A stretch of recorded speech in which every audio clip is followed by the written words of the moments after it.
श्रीराम जय राम रघुराम।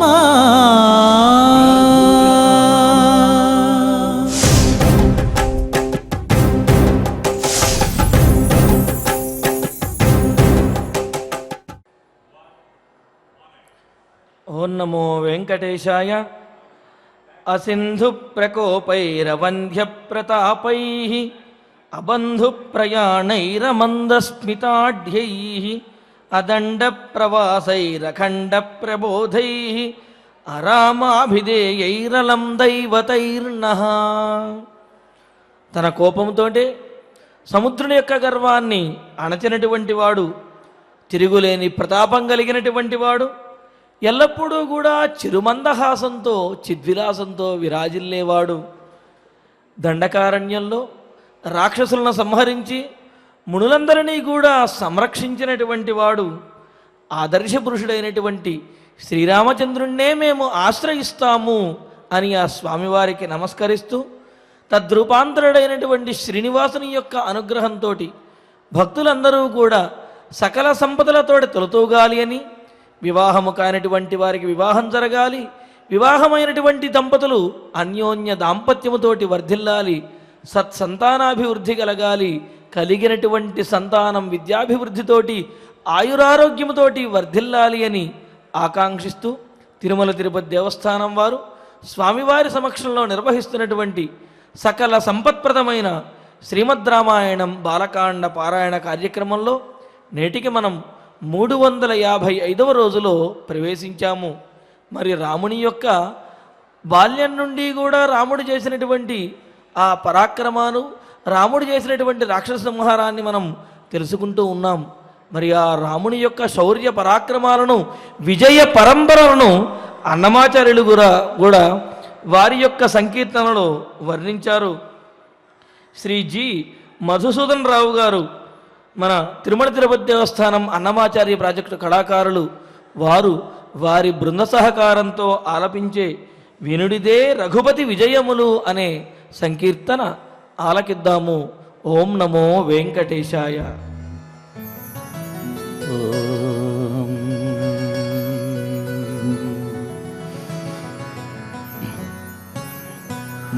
వినుడిదే రఘుపతి విజయములు,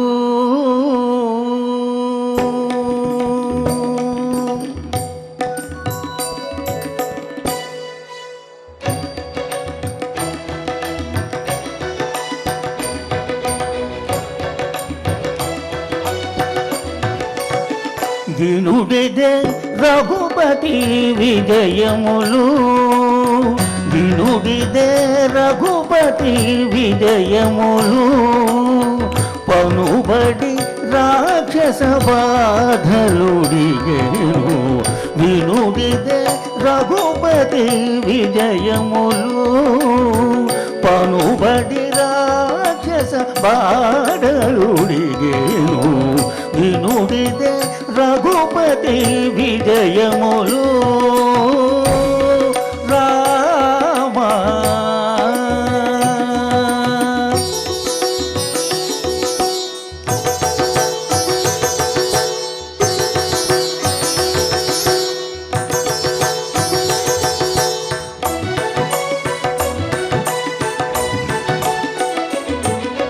కులగిరులదెను కుంభిని వడకెను నీలరాముడు రథమెక్కినను.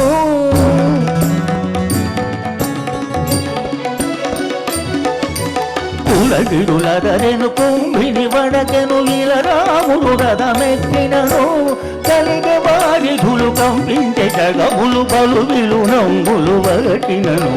కలిగే వారిధులు కంపించే జగములు పలు విలునంగులు వగటినను. వినుడిదే రఘుపతి విజయములు, పనుబడి రాక్షస బాధలుడిగేను. వినుడిదే రఘుపతి విజయములు. రామ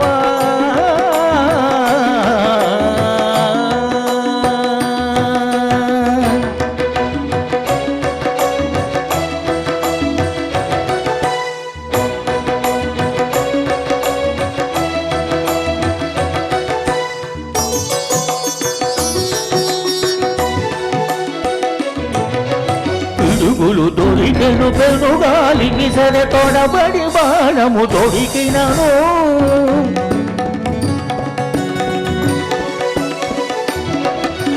పిడుగులు దొరికెను పెనుగాలి విసర తొడబడి బాణము దొరికినను ముడివడ దిక్కులు మొగ్గేది గజములు ఎడపత రావణు నేసినను ముడివడ దిక్కులు మొగ్గేది గజములు ఎడపత రావణు నేసినను వినుడిదే రఘుపతి విజయములు వినుడిదే రఘుపతి విజయములు పనుబడి రాక్షస బాలుడిగేను వినుడిదే రఘుపతి విజయములు రామ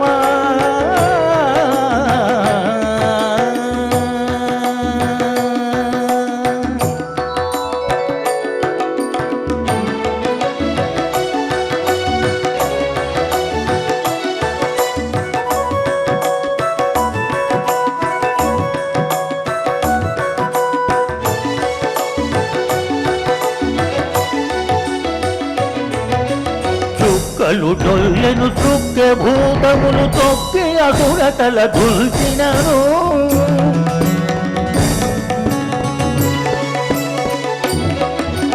చుక్కలు డొల్లెను చుక్కె భూతములు తొక్కి అసురతల దుల్చినను చక్కన శ్రీ వెంకటగిరి నిలువగా గజమగు శుభమందరి కొలది చక్కన శ్రీ వెంకటగిరి నిలువగా గజమగు శుభమందరి కొలది వినుడిదే రఘుపతి విజయములు వినుడిదే రఘుపతి విజయములు పనుబడి రాక్షస బాధలుడిగేను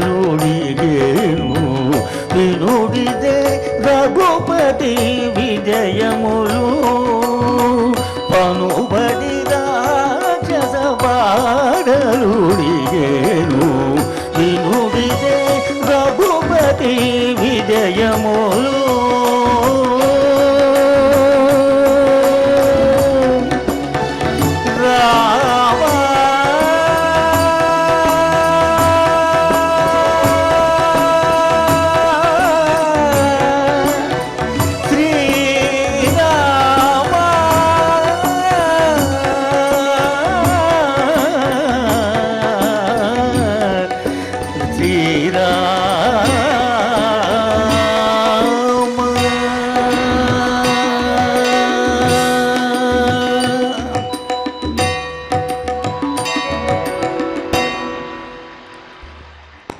రామచంద్రమూర్తి యొక్క పరాక్రమాన్ని ఈ సంకీర్తనంలో చక్కగా వివరించారు.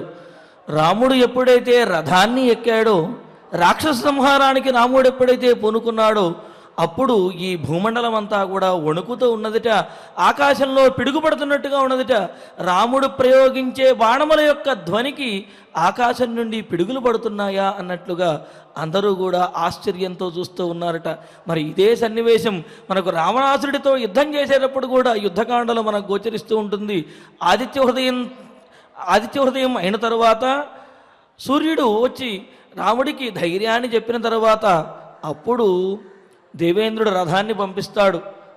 ఆ సందర్భంలో సరథం సారథిహృష్ట పరసైన్య ప్రహర్షణం గంధర్వ నగరాకారం సముచ్ఛ్రిత పదాకినం అని చెప్పినట్లుగా ఆ రథంలో రెపరెపలాడే జెండా కలిగినటువంటి ఆ రథంలో స్వామివారు ఎక్కి కదులుతూ ఉంటే రావణాసుడితో యుద్ధం చేయటానికి ఆ తర్వాత చెబుతారు, గ్రసంతమివ చాకాశం నాదయంతం వసుంధరాం ప్రణాసం పరసైన్యానాం స్వసైన్యానాం ప్రహర్షణం అని. ఈ భూమండలం అంతా కూడా ఆనందంతో ఎగసిపడుతూ ఉన్నదిట. ఆకాశం నుండి ఈ దేవదుందుబులు మోగుతూ ఉన్నాయి, శంఖధ్వని వినిపిస్తూ ఉన్నది. ఈ సైన్యంలో ఉన్నవారికి, రాముడి యొక్క సైన్యంలో ఉన్నటువంటి వానర సైన్యం అందరూ కూడా ఆనందంతో కేరింతలు కొడుతూ ఉంటే రావణాసురుడి సైన్యంలో ఉన్నటువంటి రాక్షసులందరూ కూడా హాహాకారాలు చేస్తూ ఉన్నారట. ఈ విధంగా ఈ విశ్వమంతా కూడా వ్యాపించినటువంటి ధ్వనితోటి ప్రకంపిస్తున్నది అని చెప్పి ఆ సన్నివేశాన్ని వర్ణిస్తారు. మరి అటువంటి సన్నివేశాన్ని వర్ణించినట్టుగా అన్నమాచార్యులు వారు చక్కగా మనకు ఈ సంకీర్తనలో తెలియజేశారు. రామచంద్రమూర్తి యొక్క పరాక్రమాన్ని, అటువంటి పరాక్రమశీలుడైనటువంటి శ్రీరాముని యొక్క అనుగ్రహంతో మన బాలకాండ పారాయణ కార్యక్రమాన్ని ప్రారంభించుకుంటూ శ్రీ గురు ధ్యానపూర్వకంగా సమష్టిగా సత్సంకల్పం చేసుకుందాము. ఓం నమో వెంకటేశాయ. శ్రీ గురు ధ్యానం. గురుర్బ్రహ్మ గురుర్విష్ణు గురుర్దేవో మహేశ్వర గురుః సాక్షాత్ పరం బ్రహ్మ తస్మై శ్రీ గురవే నమః. శ్రీనివాస ధ్యానం. శ్రీ వెంకటాచలాధీశం శ్రియాధ్యాసితవక్షసం శ్రితచేతన మందారం శ్రీనివాసమహం భజే. అథ సంకల్పః శ్రీమదాదివరాహక్షేత్రే విరాజమానస్య శ్రీ పద్మావతీ జానేః అఖిలాండకోటి బ్రహ్మాండ నాయకస్య శ్రీరామచంద్ర రూపాంతరస్య భగవతః శ్రీ వెంకటేశ్వర స్వామినః సన్నిధౌ హనుమత్ సీతా లక్ష్మణ భరత శత్రుఘ్న పరివార సమేత శ్రీరామచంద్ర పరబ్రహ్మణః పరిపూర్ణానుగ్రహేణ అస్మిన్ భువనే అతిశీఘ్రమేవ విశూచికాక్రిమేః వినాశనార్థం భారతవర్షస్య అభివృద్ధౌ నిమగ్నానాం విద్యా విత్త వాణిజ్య కృషి వైద్య వైజ్ఞానిక దేశరక్షణాది రంగేషు విద్యమానానాం ఆస్తిక మహాజనానాం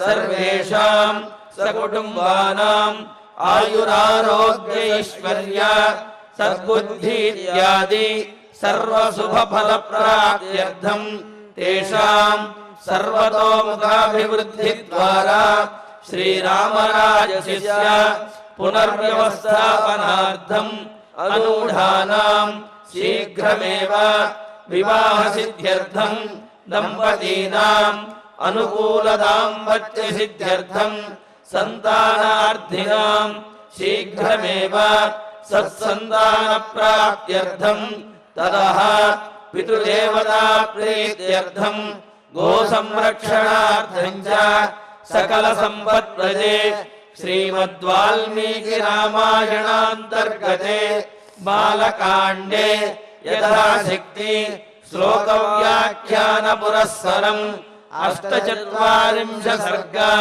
49 సర్గ శ్లోక పారాయణం తథా శ్రీమద్యోగ వాసిష్ఠే విశూచికా మహామారీ నివారకస్య మహామంత్రస్య పారాయణం శ్రీధన్వంతరి మంత్ర పారాయణం చ అన్యోన్య సాహాయ్యేన ఆచార్య ముఖేన కరిష్యామహే. శ్రీ వాల్మీకి ప్రార్థన. వాల్మీకిర్ముని సింహస్య కవితావనచారిణః శృణ్వన్ రామ కథానాదం కో న యాతి పరాంగతిం. శ్రీ ఆంజనేయ ప్రార్థన. యత్ర యత్ర రఘునాథ కీర్తనం తత్ర తత్ర కృతమస్తకాంజలిం బాష్పవారి పరిపూర్ణలోచనం మారుతిం నమత రాక్షసాంతకం. శ్రీరామాయణ ప్రార్థన. వేద వేద్యే పరే పుంసి జాతే దశరథాత్మజే వేద ప్రాచేత సాదాసీత్ సాక్షాద్ రామాయణాత్మనా. శ్రీరామ ప్రార్థన. ఆపదామపహర్తారం దాతారం సర్వసంపదాం లోకాభిరామం శ్రీరామం భూయో భూయో నమామ్యహం. శ్రీరామచంద్ర పరబ్రహ్మణే నమః. అథ శ్రీమద్ రామాయణే బాలకాండే 48 సర్గః. శ్రీ గురుభ్యో నమః. శ్రీ వెంకటేశ చరణౌ శరణం ప్రపద్యే. శ్రీరామాయ నమః. మహాజనులారా,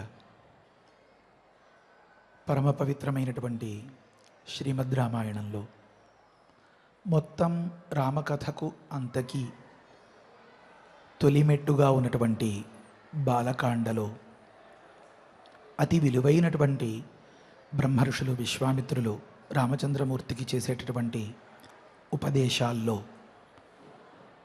చిట్ట చిగురుదైన అహల్యా వృత్తాంతాన్ని మనం వివరించుకుంటూ ఉన్నాం. ఇక్కడ ఉన్న మాటల్ని బట్టి ఏమర్థం అనిపిస్తోంది, లోగుట్టు ఏమి అని వివరించుకోవాలని మన ఆశయం.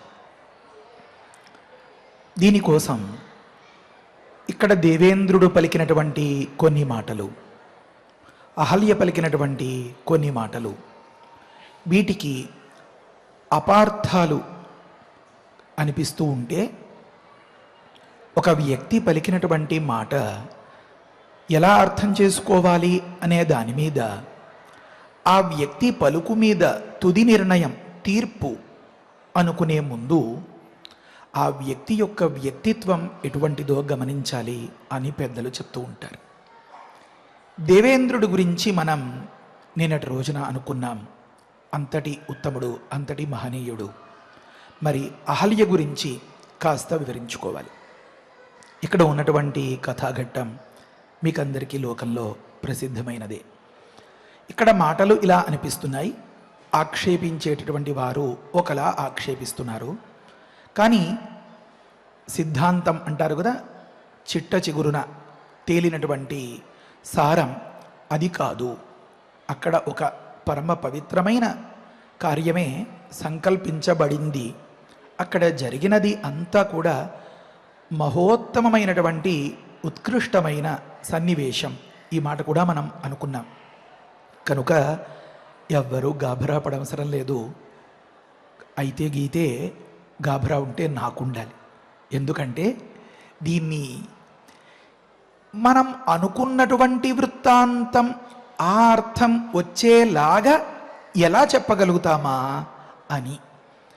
ఎందుకంటే అహల్య దగ్గర కొన్ని మాటలు, కొన్ని డైలాగ్స్ మన దర్శకేంద్రులు వాల్మీకి గురుగారు రాశారు.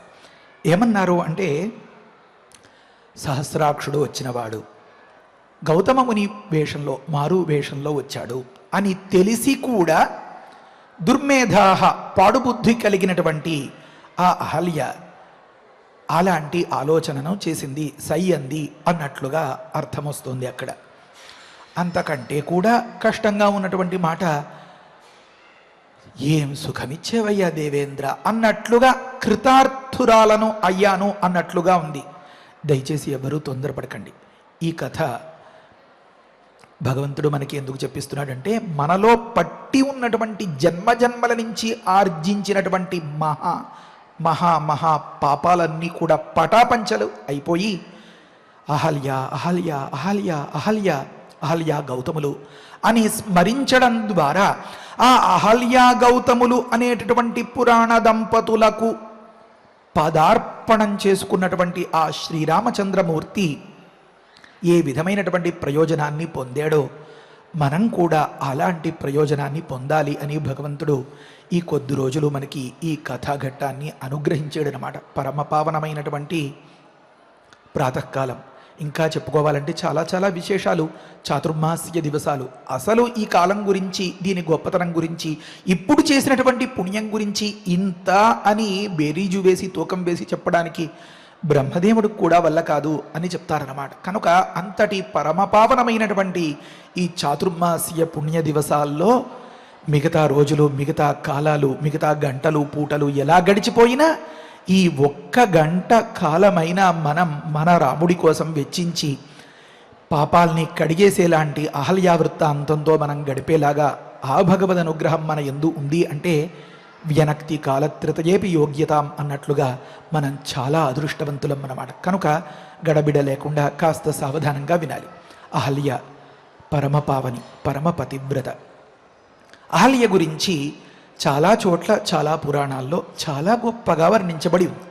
మనం ఉదాహరణగా లక్ష్మీనారాయణ సంహిత అనే ఒక పంచరాత్రాగమ గ్రంథం నుంచి కొన్ని అంశాల్ని తీసుకుని మనం వివరించుకుంటున్నాం. ఏమనంటే శ్రీనారాయణ ఉవాచ అని మొదలుపెట్టి శ్రీమన్నారాయణుడు అమ్మవారితో చెప్తున్నాడు. స్వామి మాటలు అబద్ధాలు కాదు కదా. భగవంతుణ్ణే అబద్ధం అనుకుంటే మనం ఇంకెక్కడ నమ్మకం పెట్టుకోగలుగుతాం? ఇంకొక అంశం బాగా గుర్తుపెట్టుకోవాలి అందరూ. మనం చెప్పుకునేటటువంటి ఏ మాట వృథా కాదు. కాకపోతే ఇది ఒక గొప్ప అధ్యయనం. ఈ అధ్యయనంలో కొన్ని మాటలు అంటే కొన్ని టూల్స్ ముందుగా ప్రసాదిస్తాడు భగవంతుడు. వాటి వినియోగం తర్వాత తెలుస్తుంది. కనుక ప్రతి ఒక్క మాట వీలైనంత వరకు అంటే అశ్రద్ధ లేకుండా, ఇది అక్కరలేదు అని మనసులో అనుకోకుండా కాస్త సావధానంగా వింటూ ఉంటే ఆ తర్వాతి కథ తెలుస్తుంది.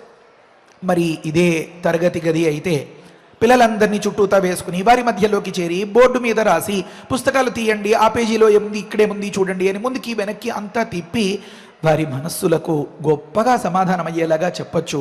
ఇక్కడ కేవలం ఒక వ్యక్తి మాట్లాడుతూ ఉంటాడు, అనేక మంది అర్థం చేసుకుంటూ ఉంటారు. వారి యొక్క అభిప్రాయం, భావం వగైరాలు ఏమీ వీరికి చేరే అవకాశం ఈ క్షణంలో లేదు కదా. కనుక ఇదొక విధానం. ఈ విధానంలో మరి ఈ అంశాన్ని న్యాయంగా ప్రజెంట్ చేయాలంటే, ఆవిష్కరించాలంటే కొంత సావధానం మీకు కావాలి, నాకు కావాలి. నాకు పక్కా క్లారిటీ ఉంది ఈ అంశంలో. ఏదో అహల్యను పాడుపడి చేసినటువంటి ఆమెను సర్దిపుచ్చడానికి తంటాలు పడుతున్నాడు అని మాత్రం అన్యథా భావించకండి మీరు. కాకపోతే ముందు వెనక అనేక సార్లు కూలంకషంగా పరిశీలించిన పిదప పెద్దల అనుగ్రహంతో ఆ వేద ప్రమాణాలతో చెప్పడానికి పూనుకున్నప్పుడు కొన్ని మాటలు ముందుగా వస్తాయి, కొన్ని మాటలు తర్వాత వస్తాయి. కనుక నేను ఖచ్చితమైనటువంటి స్పష్టతతో ఉన్నాను. ఇది అంతా విన్న తరువాత అప్పుడు మీ నిర్ణయం చెప్దురు కానీ, అంతేగాని అలా నోట్లో పెట్టుకోగానే అభిప్రాయం చెప్పొద్దు అని నా అభిప్రాయం అన్నమాట. ప్రకృతంలో ఒక మాట గుర్తుపెట్టుకోవాలి అని మొదలుపెట్టి నేను ఏమనంటే, లోకంలో నిజం మాట్లాడు నాయనా అని అమ్మ పిల్లవాడికి బోధిస్తుంది. అది నిన్ను నిలబెడుతుంది, అది నీకు మంచిది అని చెప్తుంది. కానీ స్నేహితుల దగ్గర, బయట వ్యవహారంలో, వాతావరణంలో, పరిసరాల్లో అబద్ధమాడితే సులువుగా గెలవడం ఆ పిల్లవాడు గమనిస్తూ ఉంటాడు. నిజం మాట్లాడితే అనేక మొట్టికాయలు పడిపోతూ ఉంటాయి. ఈ నిజం అనేది ఎప్పటికీ మనకి జయాన్ని ఇస్తుందో తెలియని గందరగోళంలో, అయోమయంలో పడిపోతాడు ఆ పిల్లవాడు. కొన్ని సందర్భాల్లో అమ్మ దగ్గరకు వచ్చి చాలా బాధతో, చాలా దీనంగా, అమ్మా నువ్వు నిజమే మాట్లాడాలి, నిజాయితీగా ఉండాలి అని చెప్తున్నావమ్మా, కానీ అందరూ అబద్ధాలాడి చాలా సులువుగా గెలిచి చాలా హాయిగా ఉంటున్నారమ్మా అని చెప్పిన సందర్భంలో ఆ తల్లికి ఆ పిల్లవాడిలో నిజాయితీ అనేది సుస్థిరంగా ఉంచాలి అని నిరూపించడానికి చాలా ప్రయాస అవసరమవుతుంది. చాలా సందర్భాలు, చాలా ఉదాహరణలు ఎన్నెన్నో చూపిస్తూ సత్యం వద అనే మాటే న్యాయం, అబద్ధం ఆడకూడదు, ఉన్న అనృతం వదేతు అనే మాట అతడి గుండెల్లో రాసుకోగలుగుతాడు. గురుగారు ఉపదేశం చేసేటప్పుడు ఎన్నో అద్భుతములైనటువంటి విషయాలు చెప్తారు. ఏమనంటే, నాయనా ఆ భగవంతుడు విశ్వవ్యాప్తమైనటువంటి ఆత్మస్వరూపం, ఆ చైతన్యం నువ్వు అని వేదాంత సారం ఉపనిషత్తులు చెప్తున్నాయి. కానీ ఆ పరమాత్మ వేరు, నేను వేరు అనడానికి కోటి ఉదాహరణలు. కనుక ఈ కోటి ఉదాహరణలు కళ్ళెదురుగా ప్రత్యక్షంగా రుజువులు కనిపిస్తూ ఉంటే వ్యక్తి దాన్ని అంత సులువుగా నమ్మలేడు. ఎలా అయితే పిల్లవాడి వృత్తాంతంలో అబద్ధమాడితేనే మనకి సుఖంగా ఉంటుంది అని అనిపిస్తూ ఉంటుందో అలా అనిపిస్తూ ఉంటుంది నాయన. కనుక దాన్ని పూర్తిగా వివరించుకుని విశ్లేషించుకుంటే తప్ప లోగుట్టు తెలియదు. నిజమే మాట్లాడాలి, అబద్ధం ఆడకూడదు అనే నిర్ణయం కలగాలి అంటే చాలా లోతుగా పరిశీలించాలి అని. ఇది ఒక గొప్ప ప్రయత్నం, మామూలు ప్రయత్నం కాదు. అసలు వాల్మీకి గురుగారు ఎందుకు ఈ అంశాన్ని తెర మీదకి తెచ్చారు అని ఒక్కొక్కటి పరిశీలించడం మొదలు పెడితే అయ్యా బాబోయ్ అనిపించేంతటి అద్భుతములైనటువంటి అంశాలన్నమాట. అయితే ఇది నా వ్యక్తిగత అభిప్రాయం అనుకోండి, బహుశా మీకు అందరికీ అంతలా అనిపించకపోవచ్చు. ఎందుకంటే మనకి షడ్ దర్శనములు అని చెప్తారు. అంటే మనకి ఒక తత్వాన్ని తెలియపరిచేవి దర్శనములు అని పిలువబడతాయి అన్నమాట. ఆ దర్శనాల్లో చార్వాక దర్శనం మొదలుపెట్టి అద్వైత దర్శనం వరకు వాటి గురించి వివరిస్తూ ఉంటారు. అందులో చార్వాక దర్శనం చెప్తారు. అంటే అప్పటి సమకాలీన పరిస్థితి తమ కళ్ళెదురుగా జరిగేదానిని మాత్రమే వ్యక్తి నమ్మగలుగుతాడు, అంతకు మించి నమ్మలేడు అని అంతవరకు చేసినటువంటి పరిశోధన అది అక్కడితో ఆగిపోయిందనమాట.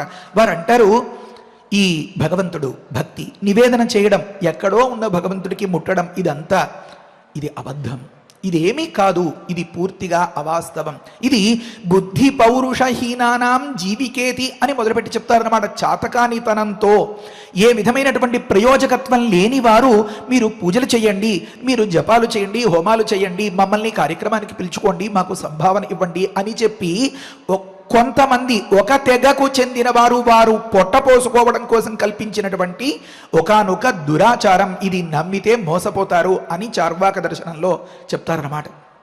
అక్కడ చాలా యుక్తులు కూడా చెప్తారు వారు. ఏమనంటే ఈ ఆబ్దికములు, శ్రాద్ధములు వగైరాలు ఏమీ అక్కర్లేదు, ఇది అంతా అబద్ధం. ఈ బ్రాహ్మలు పొట్ట నింపుకోవడం కోసం వీరికి భోజనం దొరకదేమో అని ఆ కపటంతో ఏర్పరిచినటువంటి ప్రణాళిక ఇది అని చాలా చాలా చాలా చాలా చెప్తారు. దానికి వారు హేతువు ఏం చెప్తారంటే, ఏమయ్యా, ఎప్పుడో గతించిపోయినటువంటి ఆ పెద్దలకి ఇక్కడ ఉండి నువ్వు ఒక ఆబ్దికం శ్రాద్ధం పెడితే వారి కడుపు నిండిపోతుంది అంటే, నువ్వు ఊరు పెడితే, నువ్వు ఆఫీస్కి పెడితే నీ భార్య బాక్స్ ఇవ్వడం ఎందుకు, ఇక్కడ ఒక తద్దినం పెడితే అక్కడ ఆఫీసులో నీ కడుపు నిండిపోవాలి కదా అని ఇలా మొదలుపెట్టి చెప్తారన్నమాట. అది ఏమనిపిస్తుందంటే వినడానికి అవును అంతే కదా అని అనిపిస్తుందన్నమాట. ఇంకొక మాట కూడా ఏమని, రణం కృత్వా ఘృతం పిబేదో అని ఇలాగా చెప్తారన్నమాట. అప్పు చేస్తావనుకో, నువ్వు చనిపోతావనుకో, అప్పు తీర్చకుండా ఆ పాపం నీ పిల్లలకి చుట్టుకుంటుంది వగైరా ధర్మశాస్త్రాలంతా చెప్తున్నాయి అనుకోండి. ఈరోజు ఒక పాపం చేస్తావనుకో, నీకు శక్తి ఉంది కదా వగైరా అని, అది రేపొద్దుట నిన్నో నీ వారసులనో బాధిస్తుంది అని ధర్మశాస్త్రాలు చెప్తాయి అనుకోండి. అదంతా అబద్ధం. అసలు వ్యక్తి కంటే మించిన భక్తి భగవంతుడు లేనే లేడు. మనం యథేచ్ఛగా స్వేచ్ఛగా ప్రవర్తించవచ్చు. అంతగా కాదు కూడదు అంటే ఒకనొక మనకంటే కూడా ఒక పాలకుడు ఉన్నాడు అంటే మనల్ని పాలించేలాంటి ఒక మహారాజో ఎవరో వగైరా అతన్ని పెట్టుకోండి. అంతేగాని అఖిలాండ కోటి బ్రహ్మాండ నాయకుడు చరాచర జగత్తును అంతను నడిపించేటటువంటి ఒకనొక పరమాత్మ ఉన్నాడు, అతడు చూస్తూ ఉంటాడు, అతడి కనుసన్నల్లో మనం నడుచుకోవాలి, అతడికి ప్రీతి అయ్యేలాగా మనం ప్రవర్తించాలి అంటే ఎవరిని బాధించకూడదు వగైరాలు, ఇవన్నీ అబద్ధం అని చార్వాక దర్శనం చెప్తుందన్నమాట.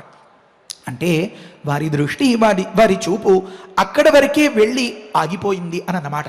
ఆ తరువాతి వారు అయ్యో అలా కాదయ్యా, ఒకే వార్డులో కాన్పు జరిగినటువంటి సందర్భంలో ఒక 4గురికో 5గురికో అందరి జీవితాలు ఒకేలా ఉంటున్నాయా? ఉండట్లేదు కదా. ఒకే సమయంలో పుడితే కూడా ఒకడు సాధారణమైనటువంటి జీవితాన్ని గడపాల్సి వస్తోంది, ఒకడు మహోత్తమంగా పెద్ద పెద్ద రాజభోగాలతో ఉంటున్నాడు, ఒకడు పుస్తకం పట్టుకోగానే చదువు వచ్చేస్తోంది, ఒకడికి ఎంత చదివినా చదువు రావట్లేదు. ఒకే కళాశాల. ఆలోచించు ఒక్కసారి. దీన్ని బట్టి పరిశీలిస్తే వెనుక సంపాదించుకున్నది ఏదో కొంత ఉంది అని ఖచ్చితంగా అర్థం అవుతోంది కదా అని ఇంకా బలమైనటువంటి కారణాలన్నింటినీ చూపించి ఆస్తిక దర్శనాలు అనే ఆ దర్శనకర్తలు మనకి వాటిని అనుగ్రహించారన్నమాట. వారి దృష్టి ప్రకారం మనకంటే అతిరిక్తంగా, లేకపోతే ఇప్పుడు మనం అనుభవించేటటువంటి ఈ స్థితి కంటే వేరేగా ఒక సుపీరియర్ పవర్ ఉంది అని అంతవరకు నిరూపిస్తారు.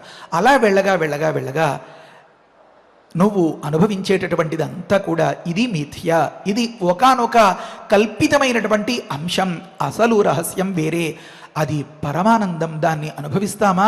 ఇంకా ఈ లోకంలో ఉన్నది ఏది మనకి పెద్దగా ఆకట్టుకోలేదు అని చెప్తారు అన్నమాట. అందుకనే యచ్చ కామసుఖంలోకే యచ్చ దివ్యం మహత్సుఖం తృష్ణాక్షయ సుఖస్యైతే నార్హత షోడశీంకలం అంటారు. ఆ మోక్షానుభూతి ఎంత ఆనందంగా ఉంటుందో, ఎంత పరవశంగా ఉంటుందో అని అక్కడ నిరూపిస్తారన్నమాట. ఈ విధంగా షడ్ దర్శనాలు ఉంటే లోకంలో మన కన్ను ముక్కు చెవి అనే ఈ ఇంద్రియాలు ఈ మనస్సు ఒక తత్వాన్ని నిరూపిస్తూ ఉంటే చార్వాక దర్శనం ప్రకారం కాస్త ఆగి ఆలోచించి కళ్ళు మూసుకుని పరిశీలించుకుంటే, తత్వ విచారణం చేసుకుంటే ఆ అద్వైతం వరకు మనకి అతిరిక్తంగా ఒక పరమాత్మ ఉన్నాడు అనే భక్తి, ఆ భక్తి ద్వారా ఆ పరమాత్మలో ఐక్యమైపోయి నేనే పరమాత్మను అనేటటువంటి భావన వగైరా ఇదంతా ఎలా అనిపిస్తాయో అలా పైకి అనిపించేలాంటి మాటలు కొన్ని కాదు, ఆగి ఆలోచిస్తే తెలిసేటటువంటి అంతరార్థాలు కొన్ని. ఎలా అయితే చార్వాక దర్శనం అన్నది మనం ఉదహరించుకున్నామో, ఒకానొక అందమైనటువంటి ఒకానొక స్త్రీ, ఒకానొక దేవేంద్రుడు అంత కపటంతో ఎవరూ లేని సమయంలో అక్కడికి వచ్చాడు అంటే ఏదో ఒకటి జరిగే ఉంది అని అంటూ ఉంటే అదే నమ్మబుద్ధి వేస్తుంది. కానీ అది అంతరార్థం కాదు. దీని వెనుక దాగినటువంటి రాచకార్యం, మన రామకార్యం ఏదో మనం వివరించుకుంటే ఇంకా మనం అఖండ పారాయణకు సిద్ధంగా ఉన్నట్లే. కనుక 25వ తేదీ ఒక గడువుగా పెట్టుకుని ఈలోపు మనం ఈ అంశాలని అంతని వివరించుకుని మన పాపాలని అన్నింటినీ ప్రక్షాళనం చేసుకుందాం. పరమపావనురాలైనటువంటి ఆ అహల్యను తలుచుకోవడం ద్వారా.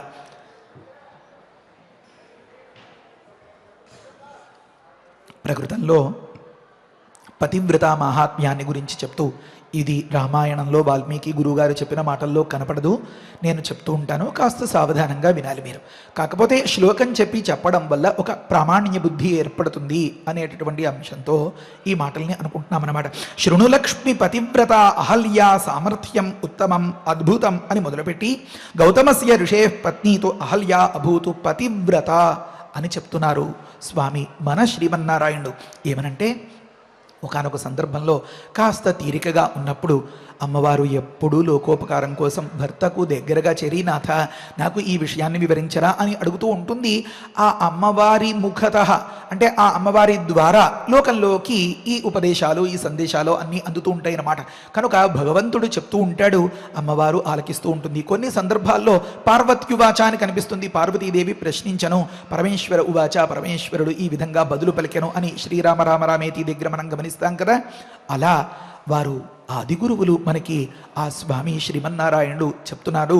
అమ్మవారికి అమ్మవారి ద్వారా మనకి అంశాలన్నీ తెలుస్తున్నాయి అన్నమాట. శృణులక్ష్మి పతివ్రత అహల్యా సామర్థ్యం అద్భుతం అని మొదలుపెట్టి నమ్మలేని నిజాలు ఇందులో కనిపిస్తాయి. లక్ష్మి, ఇది చాలా ఆశ్చర్యకరంగా ఉంటుంది. పతివ్రత మొట్టమొదట ఎత్తుగడే పతివ్రత అయిన అహల్య అన్నమాట. అహల్య పతివ్రత అంటే అహల్యను ఉద్దేశించి ఈమె పతివ్రత అని చెప్పినట్లు అవుతుంది. అలా కాదు. అంటే ఒక ముత్తైదువు సంకల్పం చెప్పుకునేటప్పుడు అఖండ సౌభాగ్యవత్యా అని మొదలు పెడుతుందన్నమాట. నాకు అఖండ సౌభాగ్యం కావాలి అన్నప్పుడు అది వేరేలా ఉంటుంది. అఖండ సౌభాగ్యవతిని అయిన నేను పరమాత్మను సేవిస్తున్నాను అన్నప్పుడు ఇది ఫిక్స్, ఇది ఖాయం అన్నమాట. కనుక అహల్య గురించి స్వామి ఏమని మొదలుపెట్టారు? పతివ్రత అయిన అహల్య కథ చెప్తాను అని మొదలుపెట్టారు అన్నమాట. అహల్య పతివ్రత అని స్టేట్మెంట్ కాదు, ఇది ఉన్నమాటే. పతివ్రత అయిన అహల్య, అహల్య పతివ్రత అని చెప్పట్లేదు ఇక్కడ. పతివ్రత అయిన అహల్య కథ చెప్తాను అని మొదలు పెడుతున్నారు. దాన్ని నమ్మలేకపోతామేమో అనిపించేలాగా కాస్త వృత్తాంతాన్ని వివరిస్తున్నారు. ఏమనందంటే, అతీంద్రియ దృష్టి అయినటువంటి ఒకానొక గౌతమ ముని ఉన్నారు. గౌతమస్య ఋషే పత్ని అహల్య పతివ్రత అన్నారు కదా. ఆ అహల్య ఎంత తేజస్సంపన్నురాలు అంటే, ఆ తేజస్సు అంతా ఎంత అద్భుతమైనటువంటి తపశ్శక్తి వల్ల వచ్చినది అంటే, విను, కుమారే శరీరే యస్యాస్తేజోరాశి సమంతతః అభూత్ చంద్రస్య పరిధి యథా తథా అత్ర సర్వదా అని చెప్తారన్నమాట. ఆమె బాల్యంలోనే చిన్నగా ఉండగానే ఒకానొక వర్ష సూచన కోసం చంద్రుడి చుట్టూత ఒక గూడు కట్టింది అని చెప్తూ ఉంటారు కదా ఆకాశంలో. అలా కడితే తొందరలో వర్షాలు వస్తాయి, దూరంగా కడితే దగ్గరలో వర్షాలు వస్తాయి, అలా చెప్తూ ఉంటారు కదా. ఆ రకంగా చంద్రమండలం చుట్టూత గూడు కట్టినట్లుగా ఈమె చుట్టూత ఒక తేజస్సు అలా మిణుక్మంటూ అలా అలా ఉంటూ ఉండేది. అంతటి మహా తేజస్సంపన్నురాలు ఆమె. గంగా తీరే అవసత్ కాశ్యాం గౌతమ జ్ఞానవాన్ ఋషి అని మొదలుపెట్టి చెప్తారు. ఆ అహల్య గౌతములు ఇద్దరు దంపతులు, పుణ్య దంపతులు. వారు ఒకానొక పరమపావనమైనటువంటి కాశీక్షేత్రం దగ్గర ఆ గంగా తీరంలో నివాసం ఉండేవారు. అలా ఉండగా ఒక సందర్భంలో ఏకదా హిమశైలే అభూతు ముషలధార వర్షణం అని మొదలుపెట్టి ఒక మాట చెప్పారు. ఒకానొక సందర్భంలో ఇలా ఉండగా ఏం జరిగిందంటే, ఒక దంపుడు రోకలి ఉంటుంది కదా, కొంతమందికి పరిచయం ఉంటుంది. అది ఇంత లావులో ఒక కర్రతో తయారు చేసిన సాధనం. అంత లావు ధారలతో ఆకాశం చిల్లుపడిందా అనిపించేలాగా అక్కడి నుంచి వర్షధారలు కురుస్తూ ఉంటేట. జలపూరాణి తటజోరం మర్యాదా సరితోజహు అని మొదలుపెట్టి కొన్ని విషయాలు చెప్పారు. అంటే చెరువులు నిండిపోయాయి, సముద్రాలు నిండిపోయి, ఈ నదులు నిండిపోయాయి, ఇలా అన్నీ మునిగిపోతున్నాయి. విపథేషు ప్రవాహాశ్చ, ఇంకా దారుల్లోకెల్లా అంటే నడకదారులన్నీ కూడా జలమయ ప్రవాహములైపోయి ఇవన్నీ కూడా నదులేనా అనిపించేలాగా ఆ వర్షం వెళ్ళిపోతోందిట. గ్రామాన్ ఖేటాన్ ఖర్పటాంశ్చ నీత్వా పురాణిచ ఆవాన్ అని మొదలుపెట్టారు. ఊళ్ళు పూళ్ళు ఏకమైపోవడం అని చెప్తూ ఉంటారు కదా, ఆ మాదిరిగా ఒక మహాజల ప్రళయం అన్నది ఏర్పడిందట. అలా ఏర్పడితే అప్పుడు కాశీమభితా సలిలం పర్యవర్తత చ ఉచ్ఛ్రయం అని అన్నారనమాట. అంతకాలంలో తప్ప జలప్రళయంలో కాశీ ములగదు అని పెద్దలు చెప్తూ ఉంటారు. ఇప్పుడు కాశీమభిత, కాశీకి చుట్టూత ఈ జలం ఇలా ఆవరించేస్తే అక్కడ ఉన్నటువంటి మునులు వారందరూ కూడా ఋషజ మనుజశ్చాన్యే ప్రజాశ్చ నిమ్న భూమిగా, లోతట్టు ప్రాంతాల్లో ఉన్నటువంటి వారందరూ కూడా జలే మగ్నాః మృతాః సర్వే హాహాకారః అని మొదలుపెట్టి సర్వే హాహాకారః బభూవ. ఏమోమో ఆర్తనాదాలు, ఎవరు ఎవరిని రక్షించుకోలేనటువంటి స్థితి, కళ్ళెదురుగా కన్నవారు అయినవారు అలా జలంలో మునిగిపోయి కృష్ణార్పణం అన్నట్లుగా తనువు చలించేస్తూ ఉంటే చాలా హాహాకారాలు మిన్నుముట్టాయి.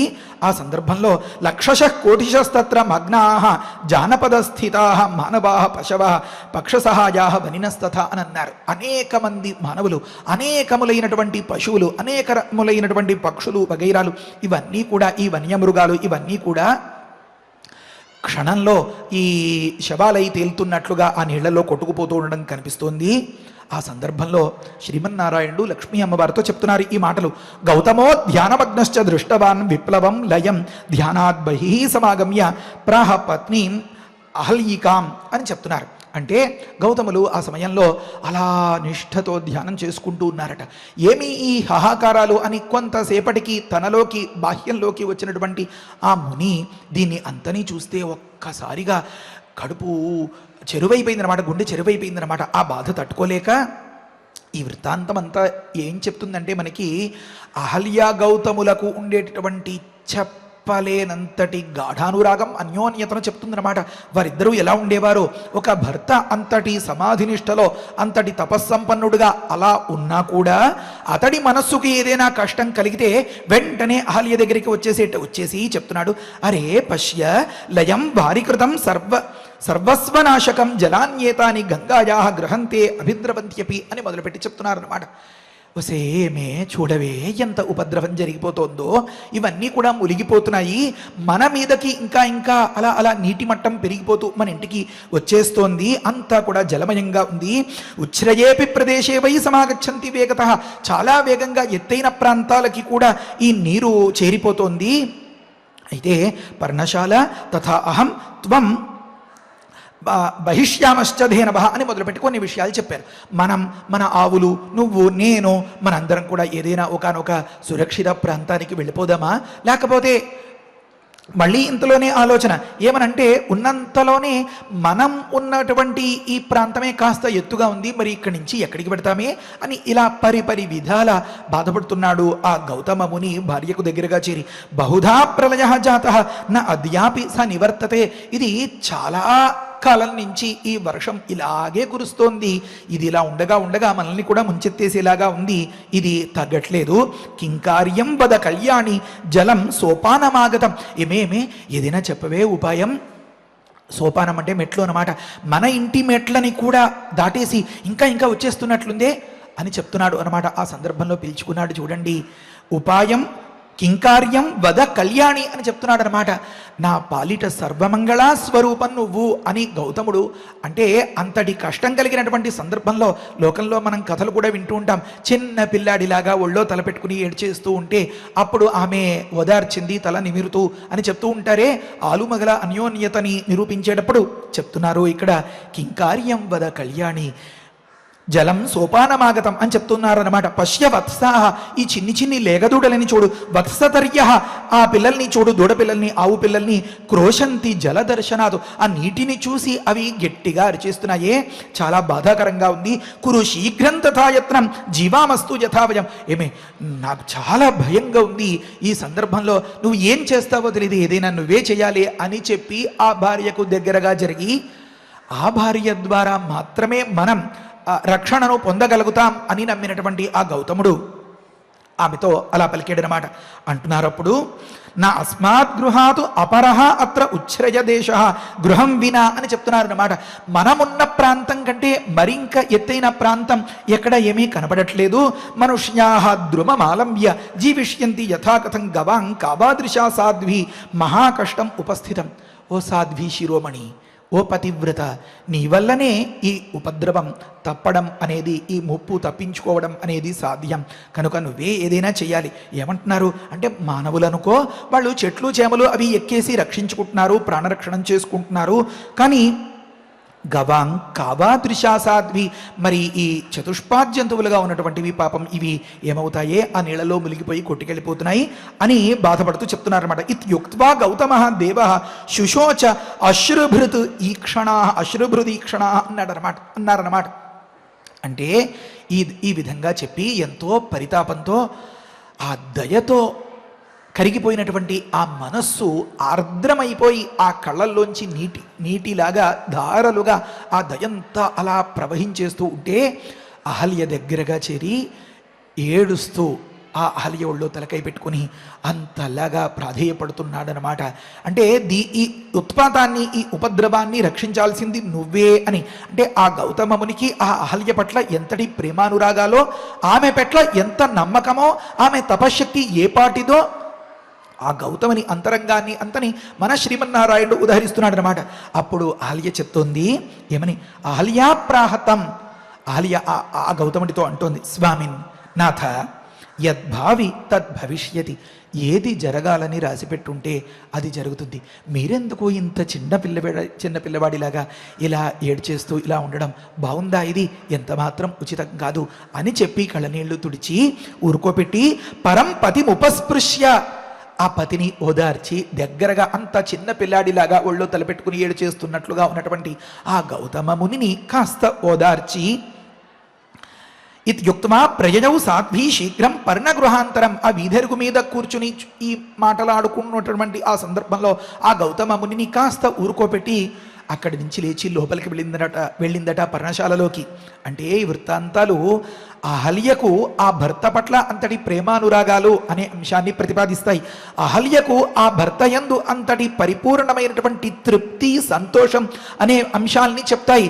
అహల్యలో ఏ కాస్త చిన్న సూది మోనంత పొరపాటు ఉన్న ఈ కథ ఇలా సాగదు అని చెప్తుందన్నమాట. కనుక ఆ వృత్తాంతాన్ని మనం వివరించుకుంటున్నాం. ఇప్పుడు లోపలికి వెళ్ళి అగ్నిహోత్రాన్ని రాజేస్తుందట, అగ్నిని. ఆ సమయంలో అంటే ఇప్పుడు ఆడవాళ్ళు హోమాలు చేయొచ్చా వగైరా అని ప్రశ్నిస్తారేమో. ఇప్పుడు ఉండేటటువంటి పరిస్థితులు, ఈ రాగద్వేషాలు, వీటికి అంతంతటి అవకాశాలు లేవు. నామస్మరణం, స్తోత్రాలు చదువుకోవడం వరకు అని చెప్తారు. కానీ పురాయుగేషు నారీణాం మౌంజీబంధనమిష్యతే అని ఉందన్నమాట. వెనుకటి యుగాల్లో వారు కూడా అగ్నిహోత్రాలు చేయడం, వారు కూడా ఉపాసనలు చేయడం వగైరాలు అవి కనిపిస్తాయి. అగ్నిం ప్రజ్వాలయామాస ఘృతేన హోమం ఆచరతు అని చెప్పారనమాట. అంతే వెంటనే ఒక హోమం చేయడానికి సంకల్పం చేసిందట. చేసి మొట్టమొదట ఈ ప్రమాదం అంతా దేనివల్ల కనిపిస్తోంది అంటే, గంగ ఇలా పొంగిపోయి ఇలా ప్రవహించేస్తోంది కదా. సస్మార గంగా అంచ అహల్య పాతివ్రత్య బలేనవై, ఆమె యొక్క పాతివ్రత్య బలం వల్ల, ఆ మహిమ వల్ల, ఆ శక్తి వల్ల గంగను స్మరించిందట. ఏహి గంగే భగిని అని మొదలుపెట్టి, ఓ సోదరీమణి గంగ, ఒక్కసారి ఇక్కడ నా ఎదుట సాక్షాత్కరించవా అని చెప్పి మంత్రం చదివి ఆ అగ్నిలో అలా హోమం చేసిందో లేదో, వవందే కింకరీ భూత్వ, వెంటనే మనం సినిమాల్లో చూస్తున్నట్లుగా ఒక టంగ్ మని గంట మోగినట్లు ఎవరో ఒక దేవతా రూపం అక్కడ అలా వంగుని ఉన్నట్లు తెర తీసి చూస్తే మనం కోరినటువంటి ఇష్టదైవం అన్నట్లు ఆ కథలు కనిపిస్తాయి కదా. ఆ రకంగా వవంద కింకరీ భూత్వ, ఒకనొక కింకరిలాగా ఆ గంగ దేవతా రూపంతో వచ్చి అహల్య ఎదుట సాక్షాత్కరించిందిట.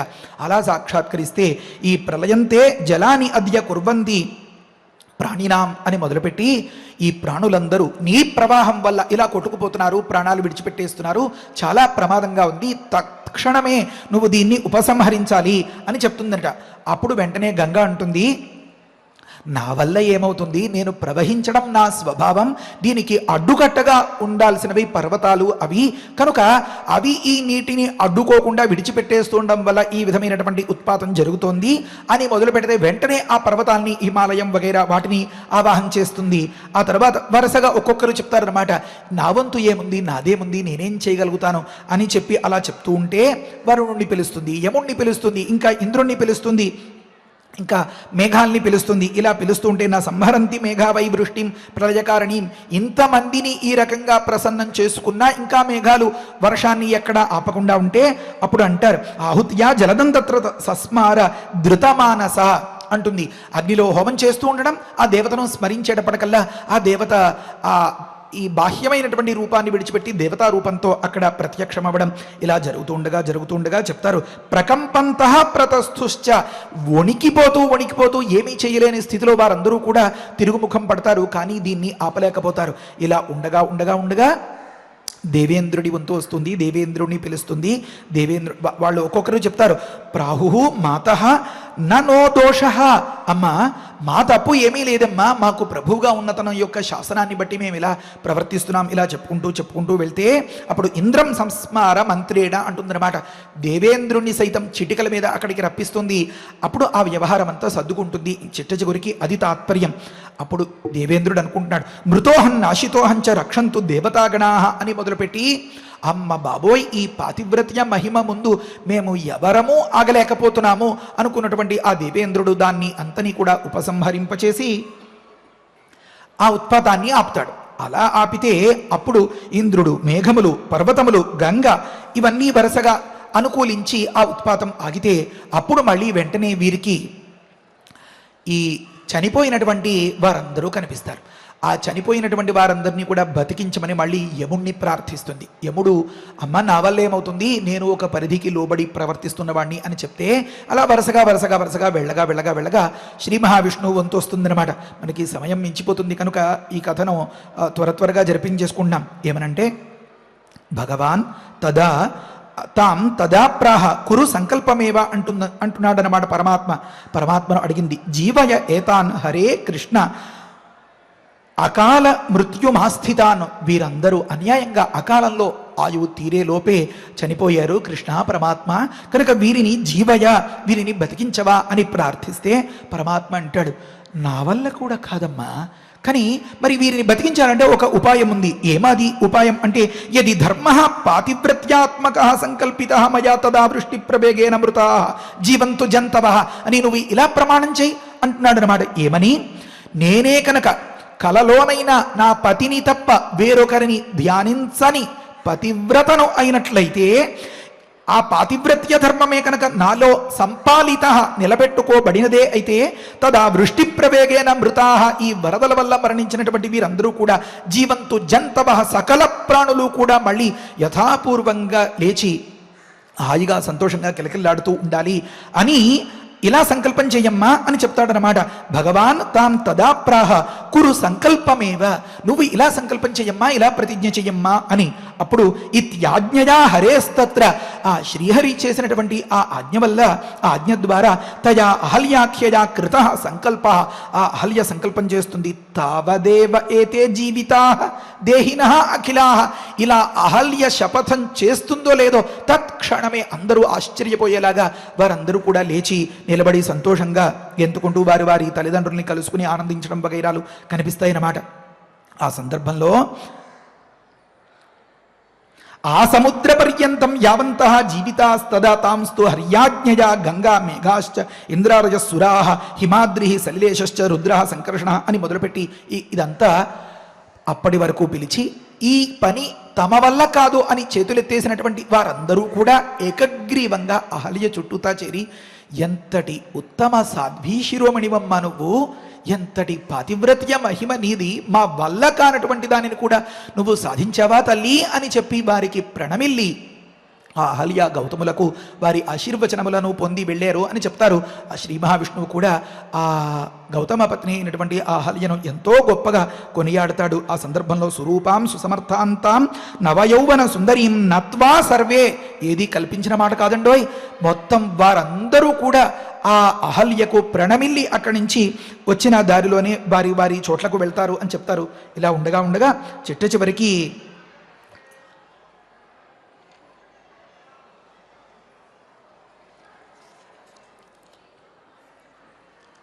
ఏమనంటే ఇతితే కథితం లక్ష్మి అహల్యైశ్వర్యం అద్భుతం పఠనాద్ శ్రవణాచ్చ అస్య పాతివ్రత్యం దృఢం భవేతు అని శ్రీమన్నారాయణుడు లక్ష్మీ అమ్మవారితో ఆ సంభాషణ ముగిస్తారన్నమాట. లక్ష్మి, ఈ విధంగా నీకు అహల్య వృత్తాంతాన్ని చెప్పాను.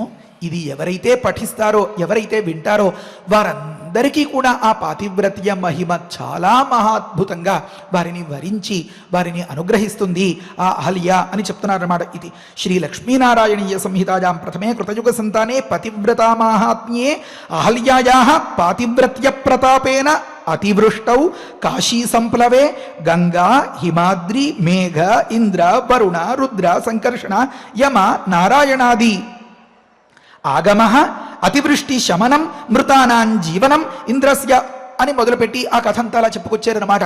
ఎవరెవరిని పిలిచిందో, ఎవరెవరి ద్వారా ఆ లోకంలో ఆ ఉపద్రవాన్ని అణిచివేయాలి అని అనుకుందో వారందరూ కూడా చేతులెత్తేసిన సందర్భంలో కేవలం అహల్య యొక్క పాతివ్రత్యం మాత్రమే ఇందరూ దేవతలు సాధించలేని ఆ లోక కళ్యాణాన్ని సాధించిందో ఆ కళ్యాణకరమైనటువంటి పతివ్రత మహాత్మ్య ఘట్టం ఇంతటితో ముగిసింది అని అక్కడ పూర్తి చేస్తారన్నమాట. కనుక వీటిని గమనించుకుంటే అహల్య ఎటువంటిదో మనకి తెలుస్తుంది.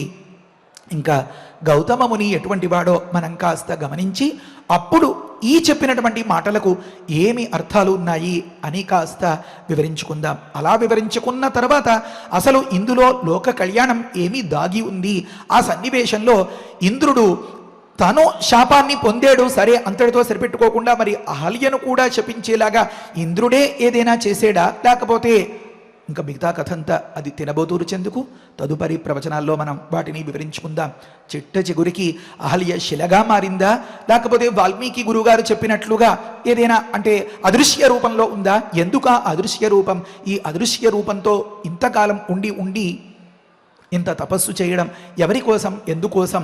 మళ్ళీ ఇంకా చెప్పుకోవాలి అంటే ఇది కృతయుగంలో జరిగినటువంటి అంశం అన్నమాట ఈ అహల్య వృత్తాంతం అంతా. కాకపోతే శాప విమోచనం త్రేతాయుగంలో జరిగిందనమాట. ఎప్పుడైనా శాపం ఇచ్చినప్పుడు దానికి విమోచనాన్ని అవతలి వారు ప్రార్థిస్తేనే ఇవ్వడం మనం కథల్లో చూస్తూ ఉంటాం. కానీ ఇక్కడ ఏ విధమైనటువంటి శాప విమోచనాన్ని అహల్య కోరకుండానే గౌతములు ఆ శాపం యొక్క అవధిని చెప్పారు. మరి ఆ అహల్య గౌతముల యొక్క పరిపూర్ణానుగ్రహాన్ని శ్రీరామచంద్రమూర్తి ఏ విధంగా పొందేరు, దానికోసం శ్రీరామచంద్రమూర్తి ఏం ప్రయత్నం చేశారు, శ్రీరామచంద్రమూర్తి యొక్క పదరజ స్పర్శ మాత్రం చేత అది అంత అద్భుతంగా ఎలా సంభవించింది, మరి వేదాంత దేశికులు కృష్ణ పరమాత్మ ఆ అవతారంలో, శ్రీరామచంద్రమూర్తి ఈ అవతారంలో వారు చేసినటువంటి ఆ అవతార వైభవాన్ని, వారు చూపినటువంటి అవతార వైభవాన్ని, ఇలాంటి విషయాల్ని యథాశక్తిగా కొద్దిగా వివరించుకుంటూ ఈ అహల్య వృత్తాంతాన్ని అఖండంగా 25వ తేదీ మనం పారాయణం చేసుకుందాం. హరయే నమః. స్వస్తి. ఆచార్యులు వారు చెప్పినటువంటి విశేషాలను గుర్తుంచుకుంటూ శ్లోకాలను పారాయణం చేద్దాము. తస్యాంతరం విదిత్వాతు సహస్రాక్షః శచీపతిః మునివేషధరః అహల్యాం ఇదం వచనమబ్రవీత్ ఋతుకాలం ప్రతీక్షంతే నార్ధినః సుసమాహితే సంగమంతు అహమిచ్ఛామి త్వయా సహ సుమధ్యమే మునివేషం సహస్రాక్షం విజ్ఞాయ రఘునందన మతించకార దుర్మేధా దేవరాజకుతూహలాత్ అథాబ్రవీత్ సురశ్రేష్టం కృతార్థేన అంతరాత్మనా కృతార్థాస్మి సురశ్రేష్ఠ గచ్చ శీఘ్రం ఇతః ప్రభో ఆత్మానం మాంచ దేవేశ సర్వదా రక్షమానద ఇంద్రస్తు ఇంద్రస్తు ప్రహసన్వాక్యం ప్రహసన్వాక్యం అహల్యాం అహల్యా ఇదమబ్రవీత్ ఇదమబ్రవీత్ శుశ్రోణి శుశ్రాణి పరితుష్టోస్మి పరితుష్టోస్మి గమిష్యామి గమిష్యామి యథాగతం యథాగతం ఇత్యార్షే ఇత్యార్షే శ్రీమద్ రామాయణే శ్రీమద్ రామాయణే బాలకాండే బాలకాండే అష్టచత్వారింశే సర్గే అష్టచత్వారింశే సర్గే షట్ శ్లోకాః శ్లోకాః రసరమ్యమైనటువంటి రామాయణ ప్రవచనంలో అహల్యా వృత్తాంతాన్ని మనం తెలుసుకుంటూ ఉన్నాము. అయితే అపోహలకు కారణాలు ఏమిటి, అయితే అటువంటివి అపోహలే అవి వాస్తవాలు కాదు అని చెప్పడానికి ఉన్నటువంటి ప్రమాణాలు ఏమిటి అనే విషయాన్ని మనం తెలుసుకుంటూ ఉన్నాము. మరి నిన్నటి రోజున ఇంద్రుని యొక్క ఔన్నత్యము, ఇంద్రుడు ఆ విధంగా కామ ప్రవృత్తికి తెగబడడు అనే విషయాన్ని నిన్నటి రోజు మనం తెలుసుకున్నాము. మరి ఈ రోజున అహల్య యొక్క ఔన్నత్యము, ఆమె యొక్క పతివ్రత మహాత్మ్యాన్ని ఈరోజు తెలుసుకున్నాము. మరి రేపటి రోజున గౌతముడి గురించి కూడా సమగ్రంగా తెలుసుకుని మరి జరిగినట్లుగా అందరూ భావిస్తున్నటువంటి విషయం ఏదైతే ఉందో సన్నివేశం, దాంట్లో ఉన్నటువంటి ఆంతర్యం ఏమిటి అనే విషయాన్ని మనం తర్వాతి ప్రవచనంలో తెలుసుకుందాము. ఇక ఇప్పుడు ఫలశ్రుతి నుండి మంగళాంతం వరకు మనందరము కలిసి పారాయణ చేద్దాము. ఫలశ్రుతి కుటుంబ వృద్ధిం ధనధాన్య వృద్ధిం శ్రియశ్చ ముఖ్యా సుఖముత్తమంచ శ్రుత్వా శుభం కావ్యమిదం మహార్థం ప్రాప్నోతి సర్వాం భువి చార్థ సిద్ధిం. శ్రీరామచంద్ర పరబ్రహ్మణే నమః.